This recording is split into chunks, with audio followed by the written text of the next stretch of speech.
Assalamualaikum warahmatullahi wabarakatuh.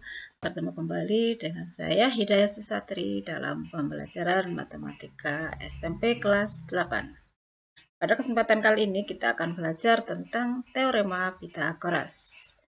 Pythagoras itu adalah nama tokoh matematika yang hidup di sekitar 500-an sebelum Masehi ya. Dia adalah salah satu tokoh matematik yang mencetuskan atau merumuskan teorema Pythagoras. Apa sih dan bagaimana teorema Pythagoras itu? Bagaimana penerapannya dalam menyelesaikan soal atau masalah matematika? Silakan simak penjelasan berikut.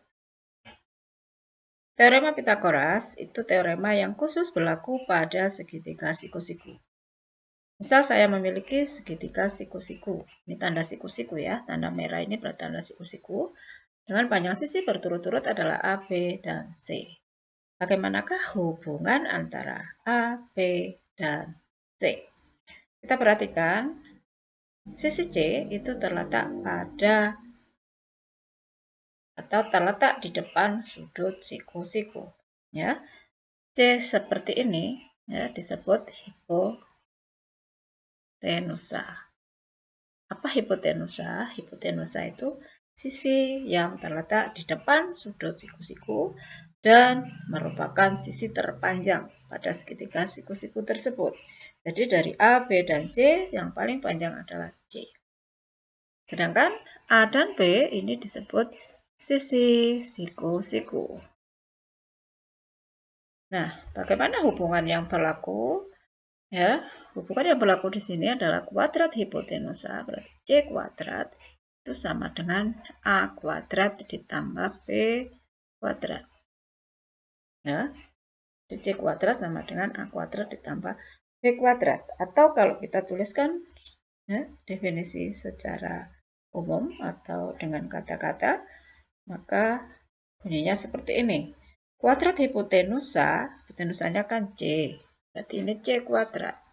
Sama dengan jumlah, berarti ada kata jumlah. Kuadrat sisi siku-sikunya, berarti A kuadrat ditambah B kuadrat. Ya. Sekali lagi saya tuliskan C kuadrat. Apakah hipotenusa selalu C? Tidak, tergantung gambarnya ya, pemberian namanya. Oke, sekarang perhatikan contoh berikut. Misal saya punya segitiga siku-siku P, I, R. Kita lihat siku-sikunya di P. Berarti hipotenusanya adalah sisi di depan P. Berarti QR. Ini hipotenusa.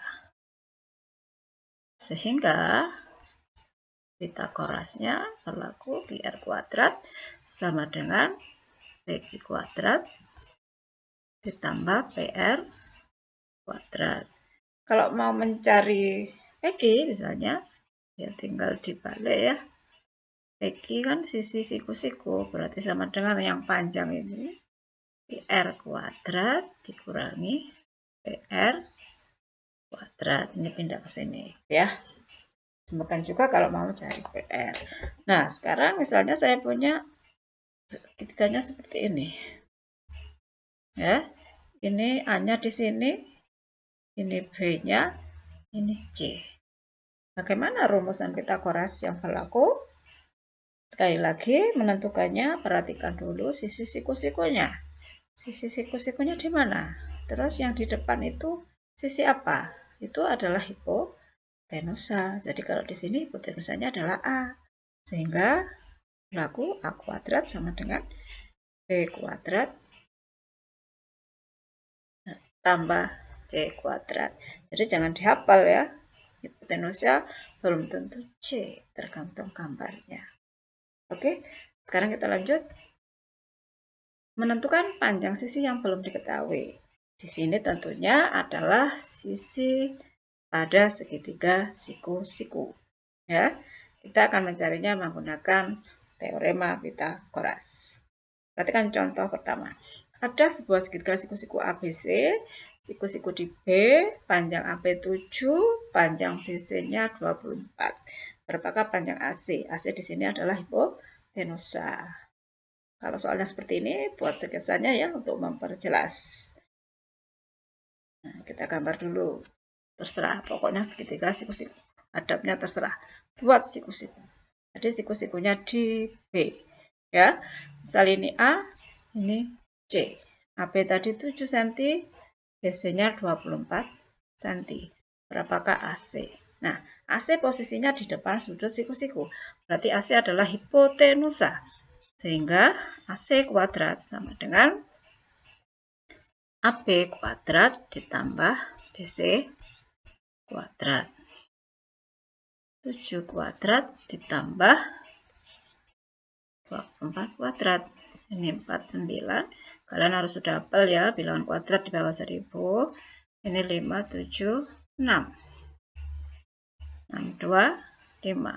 Karena ini AC kuadrat, berarti AC saja itu sama dengan akar 625. Ini hilang tanda kuadrat, berarti di sini harus ada akar.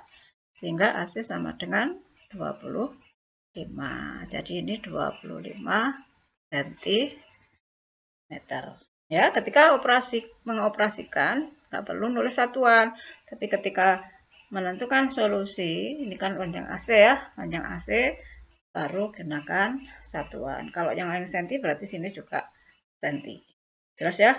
Lanjut ke soal kedua. Tentukan panjang sisi yang belum diketahui pada gambar berikut. Di sini yang belum diketahui adalah X, ya. Tanda merah ini 4 sama ini artinya ini persegi. Berarti ini panjangnya juga 12. Sehingga perhatikan ini saja. Ini X 12, 20. Manakah hipotenusanya? Yang di depan sudut siku-siku. Berarti 20 kuadrat hipotenusa sama dengan X kuadrat ditambah 12 kuadrat. Atau dibalik boleh ya, asalkan kalian tidak salah tanda. Ini 400 sama dengan X kuadrat ditambah 144. 400 dikurangi 144 sama dengan X kuadrat. X tidak harus di sebelah kiri ya, biasakan. Yang mudah yang mana? Kalau ini mudah di kanan, ya di kanan. Ya, tidak harus sebelah kiri. Sehingga X kuadrat ini sama dengan berapa? 256. Sama ya kayak tadi ya. X berarti akar 256. Berapakah akar 256? 16. Sehingga X-nya itu panjangnya 16 cm. Oke, itu saja contohnya. Silakan kalian pelajari lebih lanjut. Cari soal-soal semacam ini ya.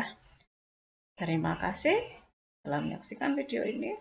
Semoga bermanfaat. Jika ada pertanyaan, silahkan bisa menghubungi saya atau bertanya ke teman kalian. Jangan lupa tetap semangat dan selalu jaga kesehatan. Sampai ketemu di video berikutnya. Assalamualaikum warahmatullahi wabarakatuh.